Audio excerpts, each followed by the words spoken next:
আগে জানতাম না যে পাউরুটির গজা তৈরি করা যায়, কিন্তু এই পাউরুটির গজাটা যতবার তৈরি করি ততবার কিন্তু খেতে ইচ্ছে করে। এতটাই মজা হয় আর এতটাই সুস্বাদু হয়। পাউরুটির গজা তৈরি করে তোমাদের আজ দেখাবো। একদমই সহজ রেসিপি, বেশি উপকরণ লাগে না, একদম মচমচে এত সুন্দর হয় এই গজাটা। আসসালামু আলাইকুম। হ্যালো বন্ধুরা, তোমরা কেমন আছো? আশা করি তোমরা ভালো আছো। আমি আলহামদুলিল্লাহ ভালো আছি। আমার শখের কিচেনে তোমাদের সবাইকে স্বাগতম। প্রতিদিনের মতো আবারও একটি রেসিপি নিয়ে আসলাম, পাউরুটির গজা রেসিপি। চলো শুরু করি। আমি এখানে বড় পিস হিসাবে 4 পিস আমি পাউরুটি নিয়েছি। আমি এবার পাউরুটির এই ধারগুলা যেগুলো কালো সেগুলো কিন্তু আমি কেটে ফেলে দিব। এটা একবারে ফেলে দিব না, এটা কিন্তু অনেক কাজে লাগে। ওটা পরে আমি কাজ করব, এটা রেখে দিব, কিন্তু এখন আমি এটা নিব না। দিয়ে ধারগুলো আগে একদম সাইজ করে কেটে নিব আগে।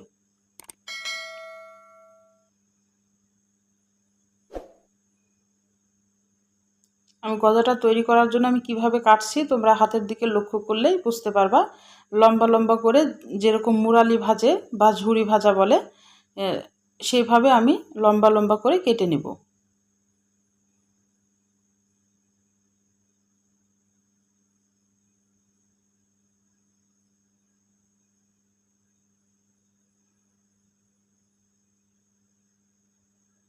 আমি এভাবে লম্বা লম্বা করে কেটে নিচ্ছি।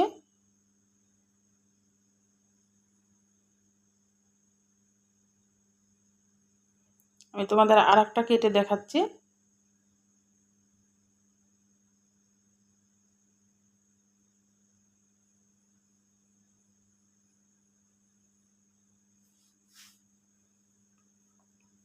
আমি এভাবে সবগুলো এখন কেটে নিয়ে আসছি।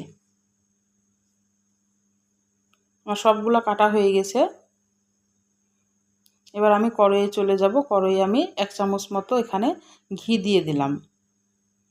আমি একদম অল্প ঘি দিচ্ছি, বেশি ঘি দিচ্ছি না। ঘিটা একটু গরম হয়ে গেলে আমি এখন এই পাউরুটির পিসগুলো দিয়ে দেব।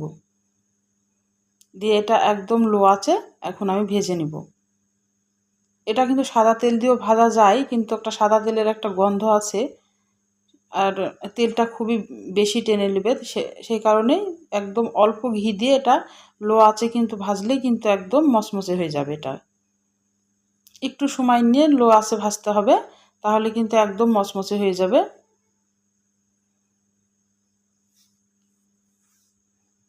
আবার ইচ্ছে করলে সাদা তেল দিয়ে বেশি করেও কিন্তু ভেজে নেওয়া যায়।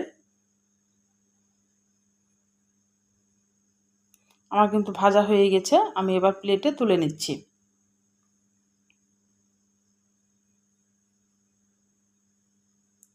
আর তোমাদের একটা ভেঙে দেখাচ্ছি, দেখো একদম মচমচে হয়ে গেছে। তাহলে এবার আমি আরেকটা কড়াই নিলাম। কড়াইয়ে কিন্তু আমি 1 কাপ মতো চিনি দিয়েছি, আর যে কাপের চিনি দিয়েছি সেই কাপেরই কিন্তু আমি হাফ কাপ পানি দিলাম। দিয়ে এখন একটা চিনির শিরা তৈরি করে নিতে হবে, গাঢ় শিরা একদম।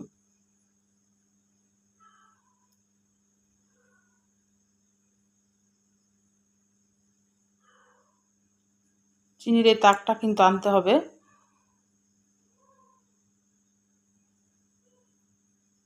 চিনিটা মিডিয়াম আঁচে জাল করতে হবে। জাল করে একদম সাইডে যখন সাদা সাদা চিনি দেখা যাবে, তখন জানা যাবে যে কি এই চিনির শিরাটা কিন্তু হয়ে গেছে। এখনও কিন্তু আমার হয় নাই।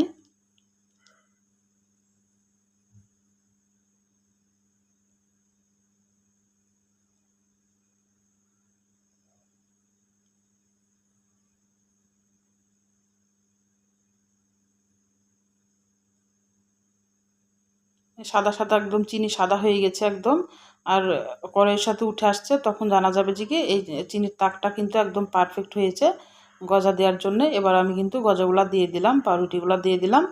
দিয়ে এবার আমি একটু নেড়ে জালটা কিন্তু লিভিয়ে দিব। জালটা কিন্তু আমি এখন লিভিয়ে দিয়েছি, না হলে কিন্তু নরম হয়ে যাবে, জালটা রাখা যাবে না। দিয়ে আমি চুলার থেকে কিন্তু এবার নেমে নিয়েছি আমি। এবার নাড়লেই কিন্তু এটা একদম গায়ের সাথে চিনিটা কিন্তু একদম শুকনা হয়ে যাবে। 2 মিনিট মতো নাড়লেই কিন্তু শুকনা হয়ে যাবে। তাহলে আমার রান্নার যদি কোনো অংশই তোমাদের ভালো লাগে, প্লিজ আমার চ্যানেলটাকে সাবস্ক্রাইব করে দিও, একটা লাইক দিয়ে রান্নাটা দেখা শুরু করো, ছোট্ট একটা কমেন্ট করে জানাও আমার রান্নাগুলো কেমন লাগে, আর বেশি বেশি করে শেয়ার করে দিও। এবার তোমাদের একটা ভেঙে দেখাচ্ছি, দেখো কি মচমচে হয়েছে গজাগুলা। ভাঙার অবস্থা দেখি বুঝতে পারছো যে একদম মচমচে, খুবই সুন্দর সুস্বাদু। কিন্তু একবার যদি তৈরি করে খাও বারবার কিন্তু এটা খেতে ইচ্ছে করবে। তাহলে আজকের মতো বিদায় নিচ্ছি, আল্লাহ হাফেজ।